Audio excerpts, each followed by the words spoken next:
Howdy there, PvPers. I've got some friendly PvP advice for you today. I'm going to be talking about some tools, strategies, and ideas that you can implement in your own gameplay to improve your rating in Shadowlands, and this is guaranteed or your money back.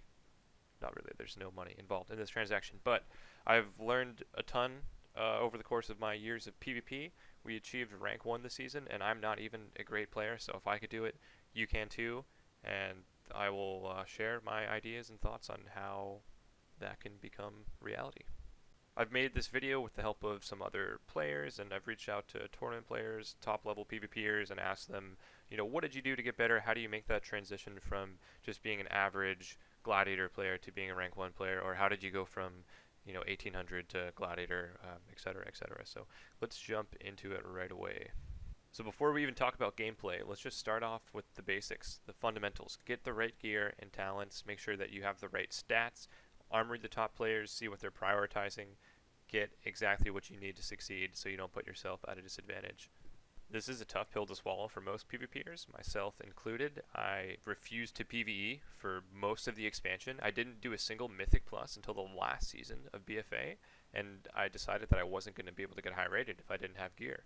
And that actually turned out to be pretty true. I had 2 Shadow Priests, one with Mythic Raid gear and full sockets, one with no sockets and like 465 Azurite, no Mythic gear, and the damage output was so noticeable, and I was so much harder to win games at high rating on my alt Shadow Priest compared to my main. So do what you got to do to get through those Mythic pluses, just grind them out. You can get fucked up, do it with your friends, just try not to be so intoxicated that you get kicked, because that has happened to me many times.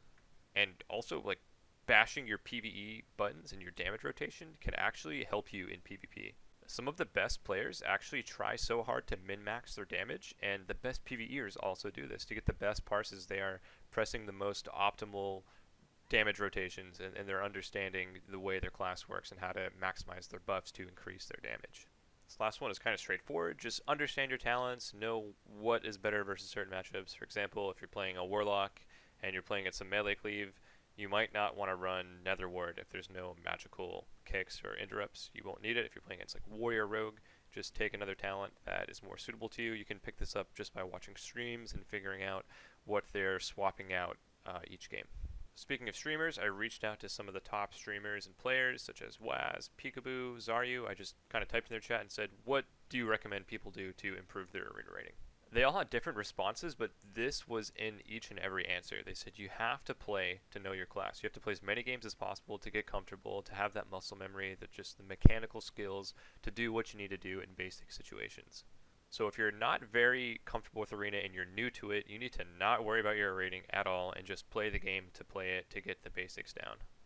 I think 2v2 is a good place to start if you're new to Arena and you just want to kind of focus on your damage rotation and your CC capabilities. If you want to enjoy a much slower game where you can kind of pay attention to things as they happen compared to 3s where everyone is just screaming in your ear and there's 2 melee riding up your butt the whole game. 2s might be a good place to start. This is something that Hansel posted on Twitter, I believe. It's called the Mastery Curve, and it shows the trajectory of the master or the expert. So you see a very gradual progression along this graph, and it doesn't really seem like you're improving that much when you're playing. Maybe you're just spam queuing and you're the same rating for like a month per se. You might feel as if you're not learning at all, or maybe you're even getting worse, but then you have these really like short bursts of growth and experience where you kind of gain or you hone the necessary skills that you need to get to the next level. And while you may end up getting stuck again, just know that you are going to experience that next growth spurt. So just stick with it and keep playing. Cool, back to my Nagra and Arena PowerPoint. Review your gameplay. So put in the effort to play the games, but also put in the effort to analyze your games and understand what you're doing wrong or right in a given matchup. I guarantee you that if you took a video of your own gameplay and you watched yourself run around the arena, you would be able to identify simple and correctable mistakes that you are making over and over again. They're habitual, they're unconscious, it's just happening without your awareness. I think one of the reasons why we enjoy this game so much and why people enjoy games in general is the amount of focus and attention that it takes to actually succeed. It's inherently a good feeling to be immersed in the activity that you're doing, to not feel wrapped up in your own crazy mind, to not have all of your annoying thoughts pestering you. To really be focused on something is what makes the game so fun. But because we're really focused on one thing and only really one thing at a time, there's so many things that slip by our awareness when we're playing. And I don't know if I'm alone in this, but if you watch your own gameplay, it can be really cringe to like see all of the stupid shit you're doing wrong. Like if you were watching another stream and it was just someone playing the exact same game you played, but the names were swapped around so you couldn't see your name, you might even say, wow, this priest sucks. What the hell is he doing? He just gets kicked all game and he's sitting there in the middle of the map getting chaos bolted. Like, this guy is a complete garbage player. And that is what we call a fundamental attribution error. We have a tendency to think that if we're watching someone else, the mistakes that they're making are their own fault, but when we make the mistakes, it's really not our fault. It's just the situation that's causing the error. So it's a really weird mismatch in our psychology that we are almost less judgmental of ourselves because we're less inclined to look for those errors in the first place. So definitely record your games if you can, and after you're done playing, or maybe when there's no one to play with, just watch some of your games, take note of your positioning, your cooldown usage, and your communication. Notice when you use a defensive cooldown, what did the other team do to force it, and was there anything you could have done to prevent that? And then you could do vice versa. When you forced a defensive cooldown from the enemy team, what did you do to do that right, and how can you continue that throughout the game to create pressure and eventually win the game on cooldowns, because this game is all about cooldowns. And if you can figure out how to navigate through all of the defensive cooldowns of an enemy team, or kind of identify when somebody is in a bad situation and might not be able to use their defensive cooldown, that's when you can capitalize and win the game. Communication is really underrated and underperformed, I'd say, by a lot of arena players. 9 out of 10 times when I join like LFG 3s on one of my alts or something, and I like reluctant to join voice because I just know what's going to happen. It's just someone sitting there like, oh, fucking warlocks are so OP, this is so disgusting, god fucking damn it, I hate BFA, oh my god, this is so fucking cancer. And you don't want to be that guy. You want to have concise and effective communication. You want to be saying things that are going to produce desirable outcomes for the game. Even when things go wrong and it looks like you're about to lose, instead of like panicking and saying, oh, we lose, this is over, you just have to kind of have a positive mindset and do whatever you can to try to win, because sometimes you can still sneak a lucky win. Even when you're behind on cooldowns, you can capitalize on the enemy's mistakes in the same way that you just made a mistake. That might happen for them, so try not to give up and just be a little bit hopeful, I'd say. This is very related to the growth mindset, and I wanted to touch on this very quickly because this was also mentioned to me by some of the top players, that you need to enter each arena knowing that you can play it better and that you're at the current peak of your skill level in that moment. With all the experience you've had in arena leading up to the game that you're about to enter, you are as good as you're going to get for that moment. And in each arena, you can try to be better than you were the previous game. So if you just keep on working like that mastery curve shows, slowly and diligently, you will have those short burst of growth. And it does take hard work and conscious effort to improve. Where the real growth is going to come is when you're playing almost at your limit, and they call this the challenge, skill balance, and flow. Flow is just a psychology term for optimal experience or peak performance. I'm sure many of you have experienced it before playing video games. It's kind of like when you're in the zone, you've got a heightened state of concentration, everything is just clicking and going very smoothly. You feel like it's almost effortless, but it's still intense and you're focused and you're immersed. Kind of what I was talking about earlier. Now this is way more likely to happen when you're playing at the rating that you are actually capable of. So if you're 2500 and you're facing an 1800 team, you're not going to be challenged sufficiently to elicit that flow response. You're going to walk in, one-shot them, and the game's going to be over, and it's not going to be fun.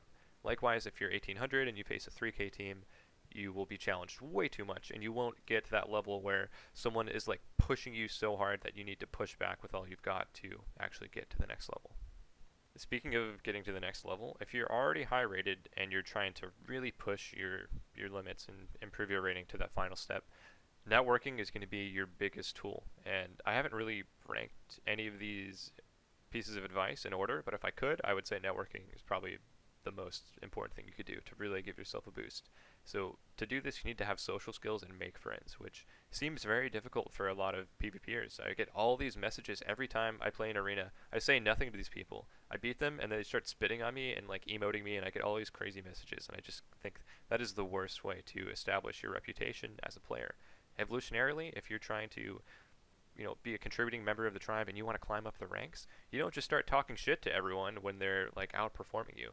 If someone outplays you, and this is what has happened to me, and this is how I went from being like a 2K player to 2200 to 2400 to 2700 to 3K, etc. What I did is if I fought a team that was really good, I fought a specific player rather that was really good. I would literally log on their server, a different faction, and message them and say, hey man, like you played that game really well. I was just wondering if you wanted to try playing together sometime. And 9 out of 10 times, WoW players are so flattered by this. This is just called dyadic reciprocity. It's just the fact that humans like people that like them. And if you say something nice and you compliment someone's gameplay, they're going to be so stoked that you did that they're more likely going to be able to play with you. Now, if I just lost to some team and I just messaged this guy, hey, want to play? He'd be like, all right, I just crushed you. Why would I want to play with you? But if you give them a compliment or say something truly nice about them, they will take it to heart, and you're more likely to get your foot in that door. And if you find out this person is an asshole and you don't want to play with them, fine. Try again. Find someone else. They might be more enjoyable to play with, and eventually you'll find someone that you really like to play with, and then they'll have friends. And then you kind of merge together in this network, and you keep expanding your network and trying to find more people to play with. Other than people not enjoying the game, I think one of the biggest reasons people quit is because they don't have people to play with, and this is really just because they failed to network with the right people. Kind of related to the networking, don't be afraid to multi-class and multi-comp. So by playing other comps, you're really just learning more about the game. If you're playing with a class you've never played before, you could ask the person you're playing with, hey, how does your burst work? When should I be scared of your abilities? What are your defensive cooldowns like? How long are they? How can I prevent them? And you can really just learn a lot by playing with other classes. Playing in other class would be ideal, but since the game is not too alt-friendly, it's a little more difficult to achieve. If you take a look at the ladder really quick, alright, so this is what the ladder ended at. Right away we see Nick the Rogue up here. This guy was basically the top rated player the whole season. Like every time I opened the page, he was like number 1. I think he only dropped at the end to help other people get rank 1, which is pretty charitable. So if we just type in Nick on the ladder, we're going to get like 10 results. We get his Windwalker Monk as well. What else does he have? He's a Paladin. I think I scrolled past. Yeah, there's a Mage. So he's got Paladin, Windwalker, Mage, Rogue,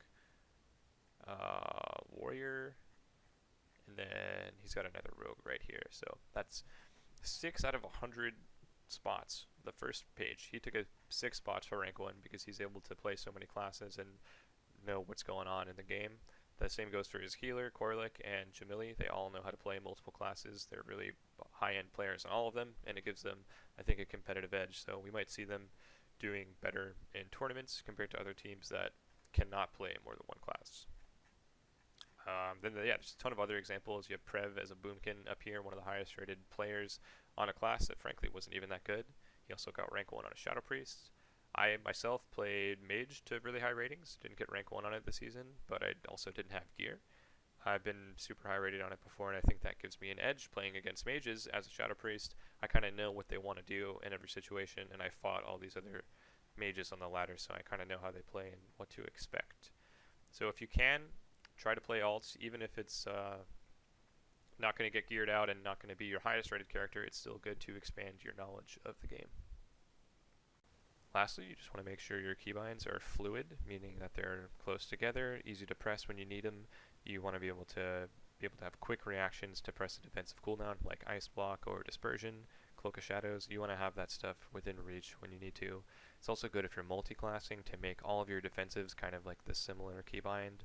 All of your interrupts should be the same. My purges on all my characters are all the same. Dispel, all that stuff is going to help you multi-class by keeping your binds more consistent.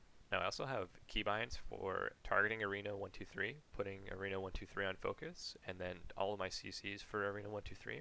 I've got macros to heal my teammates, to shield them, to life swap, to life grip, so these have made the game so much more smoother and enjoyable for me. I can't tell you how many times I lost because I was trying to like click on a frame to life swap.